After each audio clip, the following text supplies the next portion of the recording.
फिर सोची ओहो इतना देर बिट मैं ये थे दूध छो पिलानो वैसे तो ये ज्यादा दूध पिए लो तब भारी हुई बहुत दूध पिए लेन मैं रखता हूँ तब तक मैं अपने घर को काम निपटे दे। तो भगवान ने अपना वजन बढ़ाई माता वहां में रख दी मैया चली गई और जन तृणावर्तन देखी कि अकेला मच कंस को शत्रु कंस को काल तीते में अभी ये बुढ़े दोनों तो बमंडर का रूप में आई तृणावर्त और भगवान ते उड़े थे जन एक भौरू नहीं भौरू तनी वे बमंडर का रूप में तृणावर्त आई भगवान ते उड़े थे आकाश में लिख गई आकाश में जन पहुंचन भगवान तृणावर्त का सातवां तो आकाश मंडल बिटिन पूरा गोकुल को दर्शन कर लगे भगवान पूरी गोकुल की गलियां और वृंदावन की गलियां देखने लगे कि दान गली छे या मान गली छे सान गली छे या कुंज गली छे ये ललिता को घर छे विशाखा को घर छे और ये घर में इन्हें चोरी करने इन्हें माखन चुराने सब भगवान ऐस बेटे निरीक्षण करेले गोकुल को वृंदावन को। तृणावर्त भगवान ते मथुरा ले जाने लगी भगवान ने बोली कि अरे तृणावर्त मेरी मथुरा जाने की इच्छा नहीं थी अभी तो मैं तो मथुरा किले चले जाऊँ लेकिन तृणावर्त निमाणी और ले जाने लगी भगवान ने फिर अपना वचन बढ़ाना प्रारंभ करे आकाश में। तृणावर्त सोचने लगी अरे ताकि मैं जल्दी जल्दी में पत्थर तो नहीं उठा ली मैं काल पत्थर ये सोचने लगी। भगवान ने विचार करी अरे इतना बढ़ते देखा मेरा भक्त पत्थर में मैं तेन देखा पत्थर में मेरो दर्शन कर दन और इतना बढ़ तो मैं पत्थर से देखूं। भगवान ने गल पकड़ी गल दबाई और एक पत्थर और पटकी थे वे को भी गोविंदाय नमो नमः होगी। बोल बाल कृष्ण लाल की जय। तृणावर्त भी समाप्त करेगी।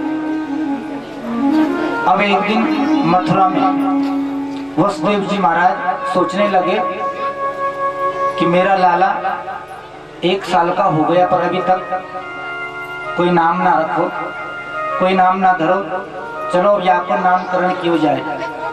तो नंद बाबा और वसुदेव जी ने अपने कुल पुरोहित गर्गाचार्य जी को बुलाया और कहा आचार्य जी मैं चाहता हूँ कि आप मेरे लाला का नामकरण करें गोकुल में जाकर के नंद भवन में आप उसका नाम रखाएं।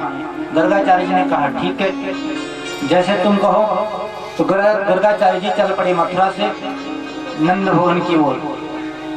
जैसे ही पहुंचे नंद भवन के द्वार पर नंद बाबा ने देखा तो प्रणाम किया आइए आइए विप्रदेव आज तो मेरा भाग्योदय हुआ कि आप हमारे घर में पधारे।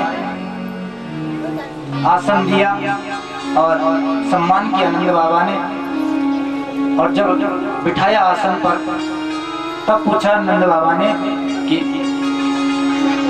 हे विप्रदेव आजकल न जाने मेरे लालाओं पर संकट आ रहा है जाने क्या बात है जरा इनके ग्रह तो देखो इनके ऊपर इतने संकट क्यों आ रहे हैं। गर्गाचार्य जी ने कहा कि का नाम रखो है तूने अपने लाला को। तब नंद बाबा को याद आई अरे इतना समय बीत गए 1 साल हम सब उत्सव में लगे रहे पर हमने तो नाम ही ना धरो अभी तक। बोले नाम ना रखो तो फिर कैसे बताऊं। अरे महाराज आप आए हो हमारे घर में बड़े विद्वान ब्राह्मण हो क्यों ना आप ही नामकरण कर दें।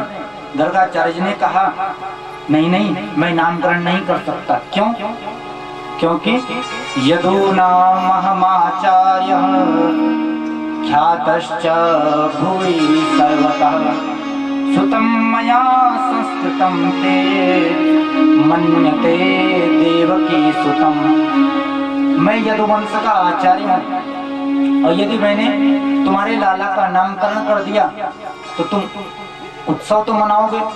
उत्सव मनाओगे तो कंस को पता लग जाएगा कि मैंने तुम्हारे लाला का नामकरण किया तो कहीं वो तुम्हारे लाला को वसुदेव का लाला ना समझ बैठे, अगर वसुदेव का समझ लिया तो तुम्हारे लाला पर संकट आ सकता है, इसलिए मैं नहीं कर सकता हूँ नामकरण।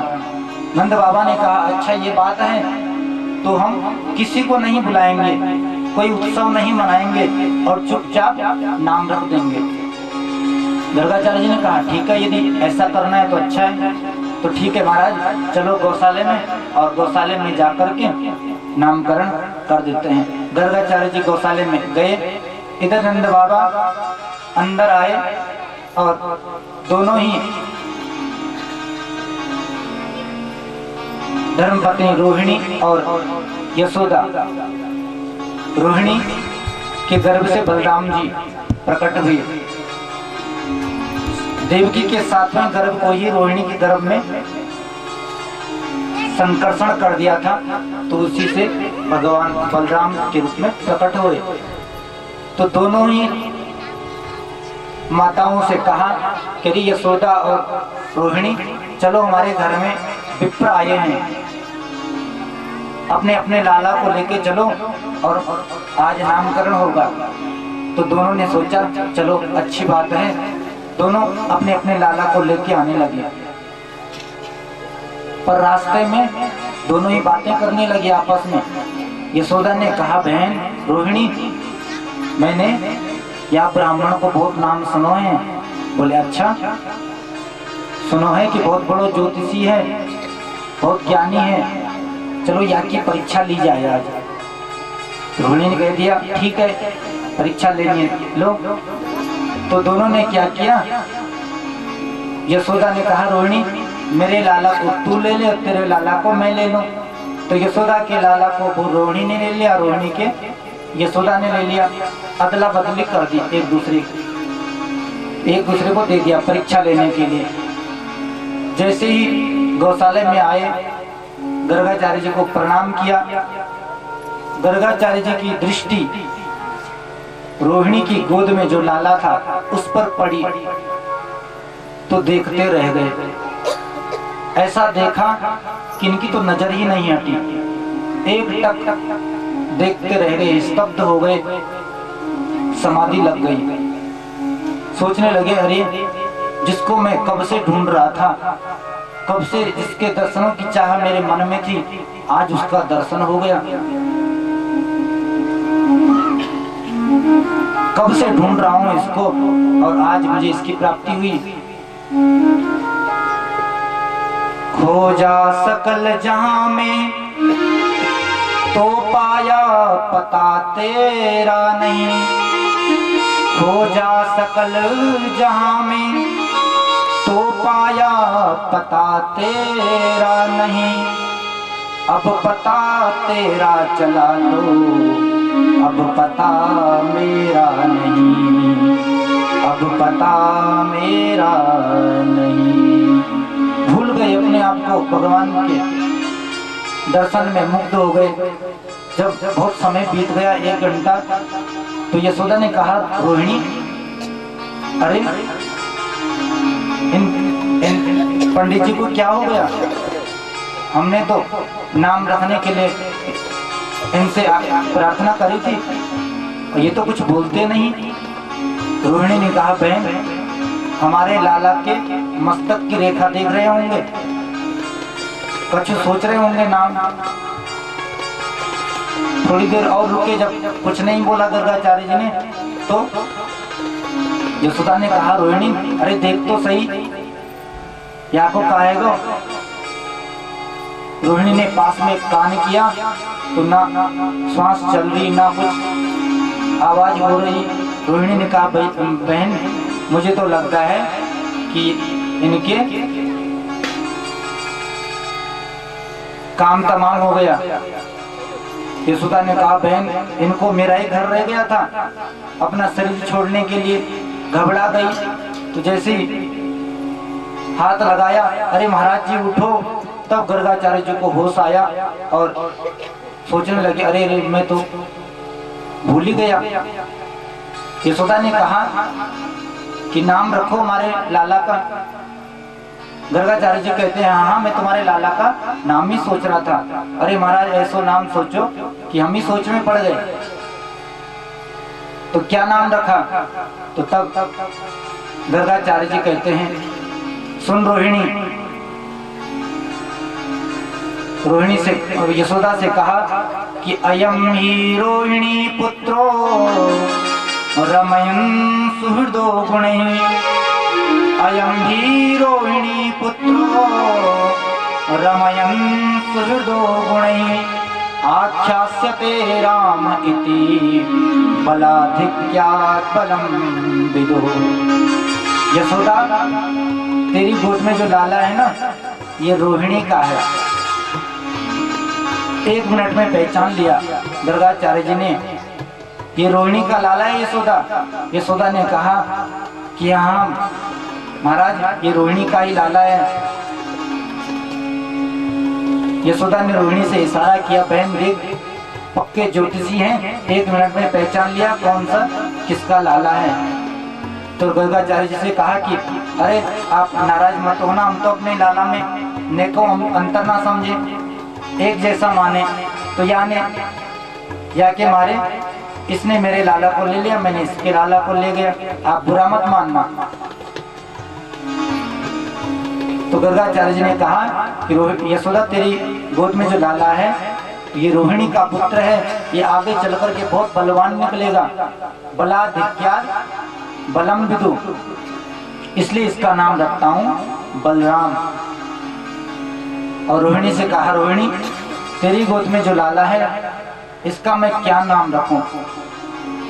और इसके तो अनंत नाम हैं, विष्णु सहस्र नाम, गोपाल सहस्र नाम, इसके नामों से भरे पड़े हैं, मैं क्या नाम रखूं? बहूनि सन्ति नामानि रूपाणि च सुतस्यते गुणकर्मानुरूपाणि वेदनो जनाः।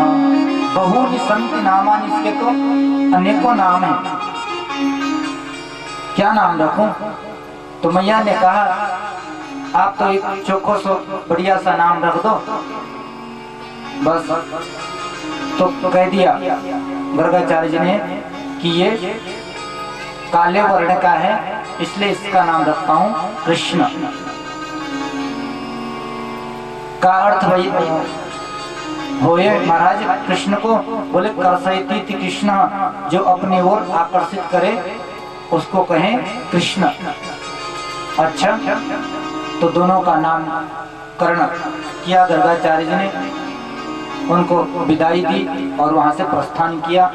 दोनों मैया अंदर आई और सोचने लगी, आपस में बातें करने लगी कि देख बहन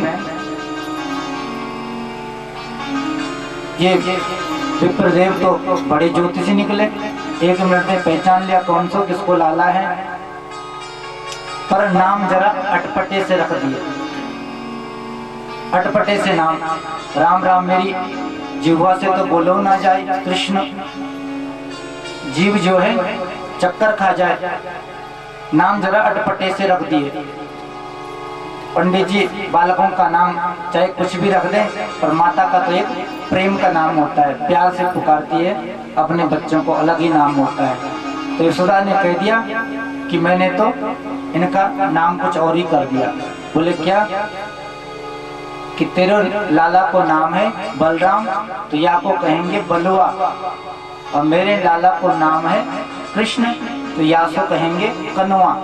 कनुआ और बलुआ दोनों के नाम मैया ने प्रेम से रख दिए।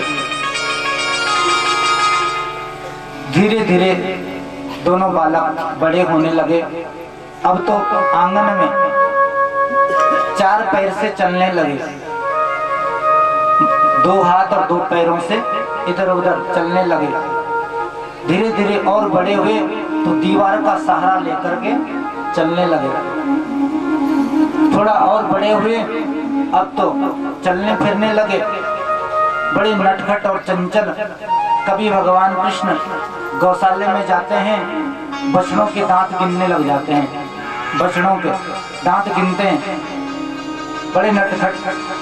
कभी आग में हाथ डाल देते हैं, कभी जलती हुई लकड़ी को उठा करके चलने लग जाते हैं। तो मैया इनको रोक रोक के बड़ी परेशान हो रही है।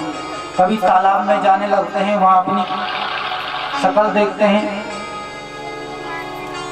ऐसी नटखट लीला करने लगी प्रभु। थोड़ा सा और बड़े हुए, नगर में जाने लगे तो ग्वाल वालों से इनकी मित्रता हो गई, सब मित्र बन गए। अब तो प्रत्येक दिन सब खेलने जाते हैं, आपस में क्रीड़ा करते हैं, खेलने लगे। कभी कबड्डी खेलते हैं, कभी खो खो खेलते हैं, कभी अनेक क्रीड़ा किया करते हैं। एक दिन भगवान ने सब ग्वाल वालों से कहा कि आज जो है कुछ नयो खेल खेलो जाए। बोलो कन्हैया क्या खेल खेलें? तो भगवान ने कहा कि आज चोरी करें, चोरी को खेल करें। एक ग्वाले ने कहा अरे चोरी करना सिखाएगो?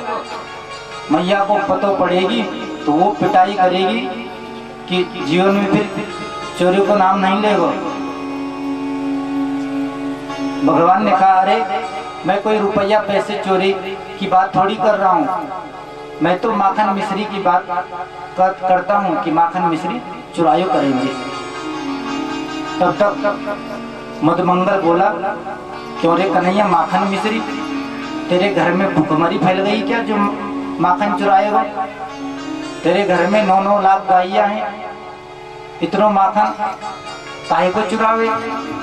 कन्हैया बोले अरे मैं अपनी बात थोड़ी कर रहा हूँ, देखिए मनुष्य का बेचारा इतना कमजोर, 1.5 हड्डी का नाम है इसका मनुष्य का, लेकिन तन से भी सूखा हुआ है, बिल्कुल कमजोर। पूछा उससे क्यों रे मनुष्य का, तो इतना कमजोर क्यों है? तो उसने कहा कन्हैया मेरी मैया जो है माखन निकाले और माखन को मथुरा बेच आए, दही भी मथुरा बेच आए हुए, खाने को ना मिले, केवल छाछ मट्ठा पिला दे बस। तो कन्हैया ने कहा कि या मनुष्यता के कारण से मैं कह रहा हूँ माखन चुरायो करेंगे। अरे जब गाय की सेवा हम करें, गाय को हम चुगावें, तो गोरस का आनंद भी हमें लेना चाहिए, माखन मिश्री हमें खानी चाहिए। आज से रोक लगाओ जो भी मथुरा माखन मिश्री लेकर के जाता है, तो ऐसा करें अब माखन मिश्री चुरायो करेंगे। बोले कैसे चुराएं? तो प्रभु ने कहा ऐसा करो कि पहले अपने घर में चोरी करो, जब अपने घर में पास हो जाओगे चोरी करने में, तब जो है दूसरे के घर में चोरी कियो करेंगे। अच्छा तो ठीक है। तो सब चले गए। आज रात को इन्होंने अपने अपने घर में माखन चुरायो, चोरी करी। अब तो महाराज कछु हमें सफल भये, कछु विफल हुए, किसी की खूब पिटाई पड़ी। अब दूसरे दिन प्रातः काल हुआ, सारे अपने अपने घरों से निकल के आए, मिले आपस में। मधुमंगल आयो, अरे कन्हैया तूने ये क्या कर दियो? आज के बाद मैं बिल्कुल चोरी नहीं करूंगा। क्यों? अरे मैं माखन चुरा रहा था, मेरी मैया ने मुँह को देख लियो और पकड़ के ऐसी पिटाई लगाई डंडी से कि मेरी पूरी पीठ लाल कर दी। कन्हैया बोले जा दारी के, तेरी बस की भी कछु ना है, पहली बार चोरी करी और पहली बार पकड़ो गयो। तो सब ने अपनी अपनी बात बताई एक दूसरे को, कुछ सफल भये कुछ विफल भये। भगवान ने कहा कि हम एक मंडली बनाते हैं, तो एक मंडल का निर्माण कर दिया, मंडली का, और मंडली का नाम रख दिया बाल गोपाल चोर विद्या प्रचार प्रसार मंडल, मंडली का नाम। अब तो जितने भी ग्वाल बाल थे सब मंडली में अपना नामांकन करने लगे, सब भर्ती होने लगे। तो बड़ी टोली इनकी बन गई और उसके अध्यक्ष बन गए स्वयं कन्हैया, अध्यक्ष साहब। कन्हैया जो है अध्यक्ष बन गए और धीरे धीरे अब इन्होंने इनकी मंडली ने माखन चुराना गोकुल में प्रारंभ कर दिया। इनकी चोरी से गोपियां बड़ी परेशान हुई। जो भी मथुरा लेके जाती हैं कभी उनकी मटियों को फोड़ देते हैं, कभी उनके रास्ते रोक लेते हैं, कभी कछु तो रोक लगा दी। सब परेशान होने लगे तो सारी की सारी गोपियां मिल करके नंद भवन में आई शिकायत लगाने मैया यशोदा के पास। जैसी ही पहुंची यशोदा को आवाज लगाई, अरे मैया यशोदा बाहर निकल। मैया बाहर आई, आओ आओ गोपियों कैसे आना हुआ? बोले आज तेरे लाला की पढ़ाई करने ना आई, वाकई गीत गाने ना आई, आज तो वाकई शिकायत करने आई है। शिकायत करने कहा क्यों मेरे लाला ने? बोले क्या ने हमारे घर में चोरी करी, माखन चुरायो। आ रही है कथा समझ में? थोड़ा बहुत बड़ी भाषा में मैं बोलने लगा तो समझ में होनी चाहिए आपकी है? आ रही है? हाँ या ना? किला की ब्रज भाषा में थोड़ा अच्छी लग रही बाल नीला तो थोड़ा बहुत बीच में मैं वहाँ की भाषा का प्रयोग भी छपाना तो आप ध्यान से सुन रहा तो जरूर समझ आ रही। तो गोपियों ने कही मैया आज हम तेरे लाला की शिकायत करने आई हैं। शिकायत? हाँ जाने हमारे घर में माखन चुराए चोरी करी। तो एक एक गोपी अपनी अपनी बात अपनी अपनी शिकायत लगाती यशोदा के पास और कहती हैं कि वत्सान मुंचन क्वचित समय क्रोश संजात हास स्तेयं स्वादवत्यतदिपय कल्पितैस्तेययोगैः मरकान् भोक्षन् विभजति सचेन् नास्ति भाण्डं भिनत्ति द्रव्यालाभे सगृह कुपितो याति पक्रोश्यतोकान् याति पक्रोश्यतोकान्। एक गोपी शिकायत लगा रही है और बाकी गोपियां कन्हैया के दर्शन करती हैं। कन्हैया भी आ गए, मैया के बगल में खड़े हो गए, बिल्कुल मुंह अपना लटका लियो और उदास से मैया के बगल में खड़े हो गए। एक गोपी ने कहा मैया कि तेरो लाला है ना जो ये मेरे घर में आवे बछड़ा खोल दे, वो बछड़ा गाय को सारो दूध पी जाए और जब मैं गाय धोने जाऊं तो दूध तो निकलो ना उल्टी मुझे लात खानी पड़ी गैया की। तो जाता है और बछड़ा खोल के आ जाता है। मैया ने कही अरे गोपी तेरो काम ही तो करे, तू गाय धोने जा रही होगी तो ये भी आ गयो यानी बछड़ा खोल दियो तो तेरो काम ही तो क्यों? बोले मैया अरे जब मैं गाय धोने जाती हूँ ना उस समय नहीं खोलता, दिन में खोल के भाग जाता है, कभी आधी रात में खोल के भाग जाता है। वत्सान मुंचन क्वचित असमय में, कभी दिन में कभी रात में। अच्छा ऐसा करें तो गोपी इसको ना डांट दिया कर। अगर तू या को डांट देगी फटकार लगा देगी तो फिर यो ऐसा ना करे। गोपी ने कहा अरे मैं जब इसको डांटती हूँ ना फटकारती हूँ, देखो कथा में ध्यान दो, फिर मेरा भी मन इधर उधर चले जाता है, आप लोग बात करने लगते हो। बोलो बाल कृष्ण लाल की जय। गोपी ने कहा कि मैया जब मैं आपको डांट लगाऊं ना, डांट मारूं तो ये जो है खिलखिल करके हंस जाए और मेरी सारी गुस्सा ठंडी हो जाती है, सारा क्रोध शांत हो जाता है। और जब मैं यहाँ से कहूँ कि कन्हैया जरा बछड़ा खोल दे, तो तब मेरे से कहे कि गोपी तूने मुझे अपना नौकर समझ रखो है, मैं तेरा नौकर हूँ क्या? तेरा बछड़ा खोलूंगा जो, अपने पति से खुलवा ले। तो जो है ऐसा कहो करे मैया, जब डांटूं तो हंसने लग जाए, मेरी सारी गुस्सा शांत हो जाए। एक गोपी ने कहा मैया ये तो मेरे घर में माखन चुरायो करे, माखन चोरी क्यों करे? मैया ने कहा अरे माखन चोरता है तो ऐसा क्यों कर, जब ये तेरे घर में आवे तो एक कटोरी में इसको माखन दे दिया कर प्रेम से, और बदले में मेरे से चाहे दुगुना चौगुना माखन ले जाए। तो ऐसा करना, इसको प्रेम से दे देना माखन। गोपी ने कहा मैया मैंने ये भी करके देख लिया, जब ये आता है ना मैं कहती हूँ कन्हैया ले माखन खा ले, तो कहता है कि नहीं मुझे माखन नहीं चाहिए। फिर मैं बोलती हूँ कि तो चोरी काहे को करे, तो ही माखन ना चाहिए। तो पता है क्या कहता है कि गोपी चोरी के माल में कछु और ही आनंद आवे, स्तेयम स्वाद दधिपया, चोरी के माखन में कछु और ही आनंद आवे।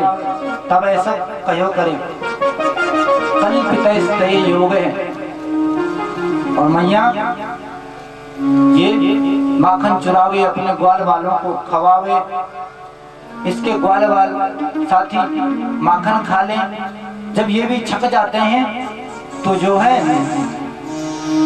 बंदरों से ना जाने इसकी का दोस्ती है, सारे बंदरों को बुला ले, बंदर भी माखन खावे और बंदर भी जब खा करके छक जाए। मरकान भोक्षण विभजत सचेन, बंदर भी माखन खा खा करके छक जाते हैं। तो ये पतो का क्यों करे, ये जो है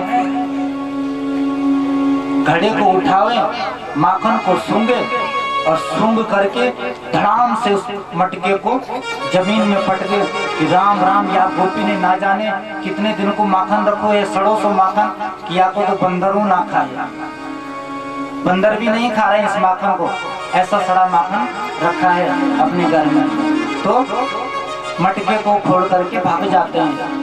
मरकान भोजन विभजित सचेन नाति भांडम भिनती, भांडे को फोड़ करके भाग जाते हैं।